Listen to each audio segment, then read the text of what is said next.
آج سب سے پہلا سوال یہ ہے کہ قربانی کس پر واجب ہے؟ 4 شرطیں بتائیں گی۔ جس شخص پر 4 شرطیں بیک وقت جمع ہو جائیں اس پر قربانی واجب ہے۔ پہلی شرط یہ ہے کہ وہ شخص مسلمان ہو، غیر مسلم پر قربانی واجب نہیں ہے۔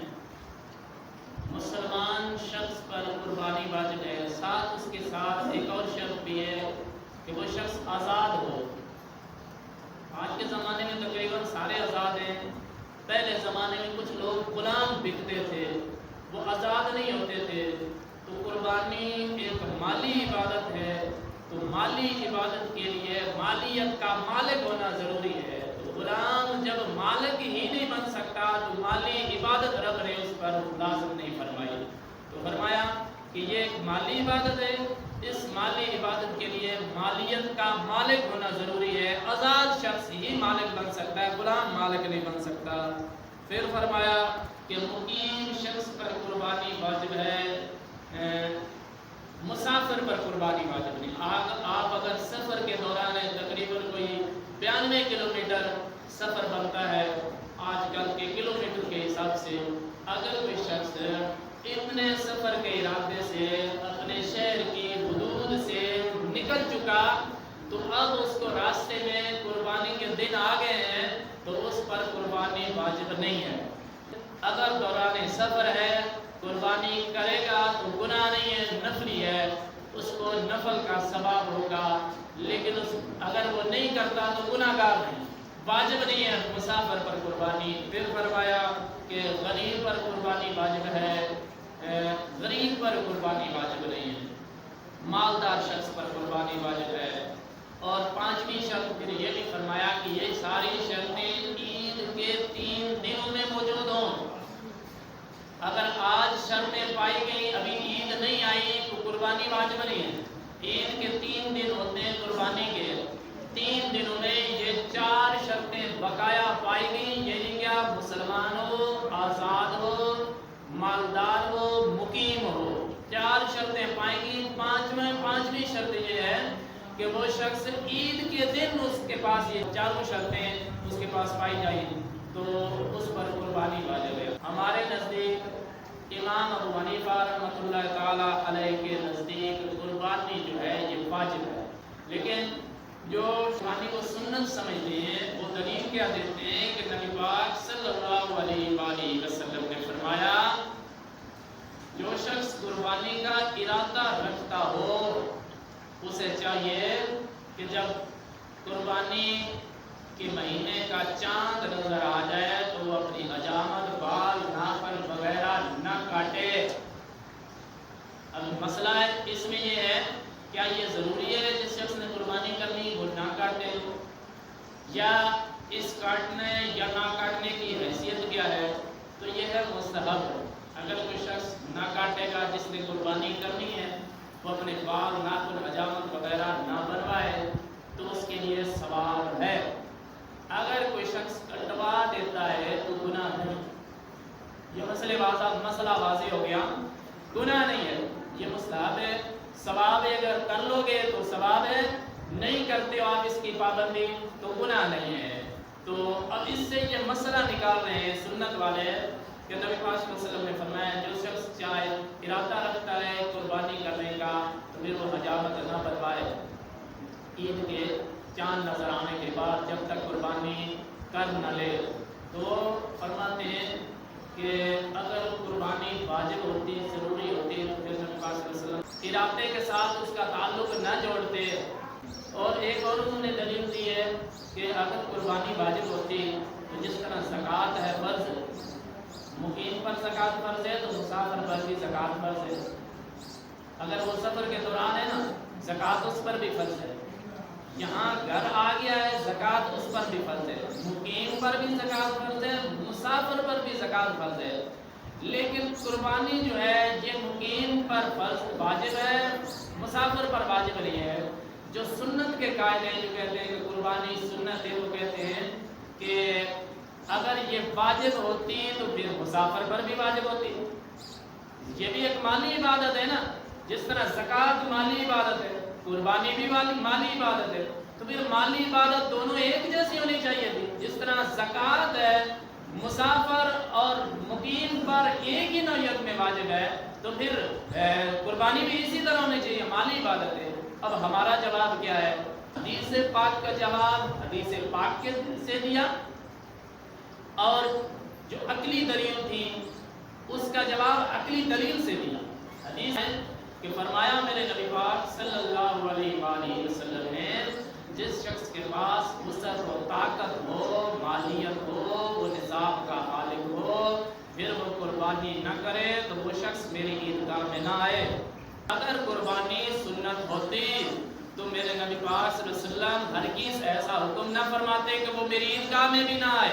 اس حدیث پاک سے یہ واضح ہوتا ہے کہ قربانی سنت نہیں ہے، قربانی واجب ہے.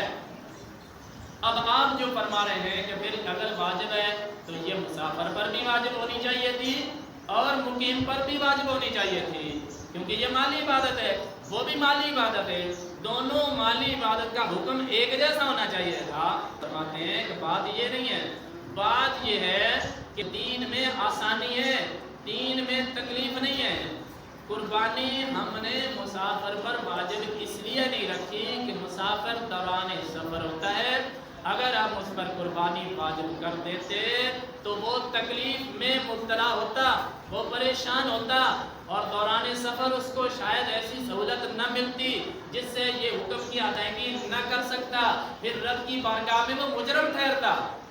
مقیم میں گھر میں ہے تو اس کو ہر چیز کی سہولت ہے، پیسہ بھی اس کے پاس ہوگا، کسائی بھی اسے مل جائے گا، ہر چیز اسے جانور بھی مل سکتا ہے. دوران سفر اسے ہو سکتا ہے کسائی نہ ملے، ہو سکتا ہے اسے جانور نہ ملے، ہو سکتا ہے اس کے پاس پیسے نہ ہوں. دین تو آسان ہے. دوسرا یہ ہے کہ زکوٰۃ پھر کیوں ادھر فرض کر دی؟ زکوٰۃ اس لیے فرض کر دی کہ اگر آپ زکوٰۃ وہاں ادا نہیں کر سکتے تو زکوٰۃ کا ٹائم پھر بھی آپ گھر آ کے ادا کر لیں. قربانی کا ٹائم تو 3 دن ہے، اب اگر 3 دن آپ سفر میں، سفر کے بعد آپ گھر لوٹتے ہیں پھر تو قربانی کا ٹائم ہی ختم ہو گیا، تو پھر تو آپ مجرم بن گئے. تو اللہ وحدہ لا شریک اپنے بندوں کے لیے مشکلات تو پیدا نہیں کرنا چاہتا، اپنے بندوں کے لیے رب العالمین آسانی پیدا فرماتا ہے.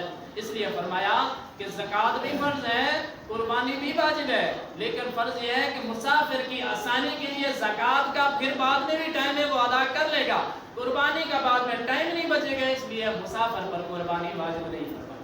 اتنی مالیت کا وہ مالک ہو اس پر قربانی واجب ہے، کہ اتنی مالیت کا وہ شخص مالک ہو کہ اپنا قرضہ ادا کرنے کے بعد، ضروریات زندگی کی چیزیں نکالنے کے بعد، اب آپ کے پاس موٹر سائیکل ہے لاکھ روپے کی ہے، وہ آپ کی ضرورت ہے، اس کو بھی آپ نکال دیں. آپ کے پاس گاڑی ہے چاہے وہ 50 لاکھ کی ہے، وہ آپ کی ضرورت کی، آپ اس کو نکال دیں. آپ کے پاس ٹریکٹر ہے، آپ کی ضرورت کا ہے، آپ اس کو نکال دیں. یہ آپ کی ضرورت کی چیزیں ہیں، ان کو نکال دیں. آپ نے کسی کا قرضہ دینا ہے وہ بھی نکال دیں. اس کے بعد اضافی چیزیں جو ہیں اتنی مالیت ہو ان کی کہ آپ اس سے 7.5 تولہ سونا خرید سکیں. دوسرا نصاب ہے کہ آپ 52.5 تولہ چاندی خرید سکیں. ضروریات زندگی کی چیزیں نکال کر، قرضہ کسی کا دینا وہ نکال کر، یہ آج نہیں آپ حساب کرو گے، عید کے 3 دنوں میں، عید کے 3 دنوں میں اپنے آپ کو تولو گے. کیا میرے پاس اتنی مالیت ہے کہ میں نے اس کا قرضہ بھی دینا ہے وہ بھی نکال دیا، یہ میری چیز ضرورت کی ہے، ٹریکٹر ہے، گاڑی ہے، بیل ہے، بھینس ہے، دودھ کے لیے گھر رکھی ہوئی ہے، یہ چیزیں میری ضرورت کے لیے ہیں، ان کو نکال دیں. استعمال کے برتن ہیں چاہے سال میں 1 دفعہ ہی استعمال اسے کرتے ہیں، بستر ہیں گرمی کے الگ ہے سردی کے الگ ہے، چاہے وہ سال میں 1 دفعہ ہی استعمال ہوتے ہیں، ضرورت کے ہیں. ان کے علاوہ اضافی چیزیں ہیں یا دوسرے جو وپار کے لیے آپ نے چیزیں رکھی ہیں وہ آپ مکس کریں گے، اس میں ملائیں گے، ان کی قیمت نکالیں. اتنی قیمت بن جائے کہ آپ 52.5 تولے چاندی خرید سکیں. یا کچھ سونا آپ کے پاس ہے، جیسے اکثر گھروں میں ہوتا ہے تولہ 1.5 سونا بھی ہوتا ہے، کچھ چاندی ہوتی ہے، عید کے دن کچھ پیسے بھی آ جاتے ہیں، تینوں چیزیں ملائیں پھر کوئی ایک چیز آپ خرید سکیں، یا سونا یا چاندی خرید سکیں، تو گویا آپ صاحب نصاب ہیں، آپ غنی ہیں، آپ پر پھر قربانی واجب ہے۔ تو یہ تھوڑی سی الجھن ہے کہ اکثر ہم الجھ جاتے ہیں۔ تو سونا اکثر ہمارے رواج کے مطابق وہ عورت اس کی ملکیت ہوتی ہے، عورت کی ملکیت ہوتی ہے سونا۔ اب سونا عورت کا ہے، گاڑی جو ہے وہ مرد کی ہے، نقد پیسے وہ بھی مرد کے ہیں، تو آپ اس میں سونا نہیں ملائیں گے۔ جس کی مالک عورت ہے، عورت اپنا الگ حساب کتاب کرے گی، اس کے پاس اپنا سونا اپنی ذاتی یا جس کی مالک، جن پیسوں کی مالک وہ خود ہے، وہ پیسے، وہ چاندی، وہ سونا یا وہ ضروریات زندگی کی چیزیں نکال کر باقی اضافی چیزیں ان کے پاس ہے، تو ان پر الگ قربانی واجب ہے۔ اگر مرد کے پاس الگ ہے، یہ نہیں کہ آپ سونا ان کا ملائیں، چاندی ان کی ملائیں، نقد کسی اور کے نہیں، ہر ایک اپنی مالیت کا الگ الگ چیزیں ملائیں۔ یا جس طرح ایسا بھی ہوتا ہے، باپ کے ساتھ بچے کام کرتے ہیں کھیتوں میں، اب ساری ذمہ داری گھر کا بڑا ہوتا ہے باپ، جو بچے کمائیں گے وہ بھی باپ کے ہاتھ میں آ رہے ہیں، ساری کمائی باپ خرچے کے لیے انہیں پیسے بھی دے رہا ہے، خرچہ بھی دے رہا ہے، تو اب کیا بچوں پر قربانی واجب ہوگی؟ تو شریعت کیا فرماتی ہے کہ اس ملکیت کا مالک ہی باپ ہے، اس ملکیت کا مالک باپ ہے، بچے ملکیت کے مالک نہیں ہیں، وہ ہیں معاون و مددگار، وہ اس ملکیت کے مالک نہیں ہیں، ان پر قربانی واجب نہیں ہوگی، واجب ہوگی اس مالک پر۔ ہاں بھائی ہیں، وہ اکٹھا کاروبار کر رہے ہیں، پھر وہ الگ الگ ملکیت کے مالک ہیں۔ اولاد جب تک ماں باپ مالک بنا نہ دے، اپنی جائیداد منتقل کر دے، ان کی طرف انتقال کر دے، ان کے نام لگا دے، پھر وہ مالک بن گئے، پھر وہ اپنی ملکیت کے الگ مالک ہیں۔ جب تک ان کے حوالے نہیں کی چیز، جب تک ان کے نام ٹرانسفر نہیں ہوئی یہ چیز، اس وقت تک اولاد مالک نہیں، لیکن بھائی اپنی اپنی جائیداد کے الگ مالک ہوتے ہیں۔ بچے کے پاس اگر اتنی ملکیت ہو، بچہ چھوٹا ہے، یتیم ہو گیا، باپ فوت ہو گیا، ساری باپ کی جائیداد اس کے پاس ہے، تو کیا اس پر قربانی واجب ہے؟ اس میں علماء اکرام کا اختلاف ہے۔ علماء اکرام فرماتے ہیں کہ بعض علماء اکرام فرماتے ہیں کہ بچے پر قربانی واجب ہے، کیونکہ قربانی ہوتی ہے اتنی مالیت پر، جس کے پاس بھی اتنی مالیت ہوگی وہ اس پر قربانی واجب ہوگی، اب بچے کے پاس اتنی مالیت ہے وہ قربانی واجب ہے۔ تو بعض علماء کرام فرماتے ہیں کہ بچے پر قربانی واجب نہیں۔ بہرحال مفتبع قول، فتویٰ جس قول پر ہے وہ یہ ہے کہ بچے پر قربانی واجب نہیں ہے، بچے پر نہیں ہے، عورت پر ہے، مرد پر ہے، پھر وہ اتنی ملکیت کا مالک ہو، ان کی طرف سے قربانی واجب ہے۔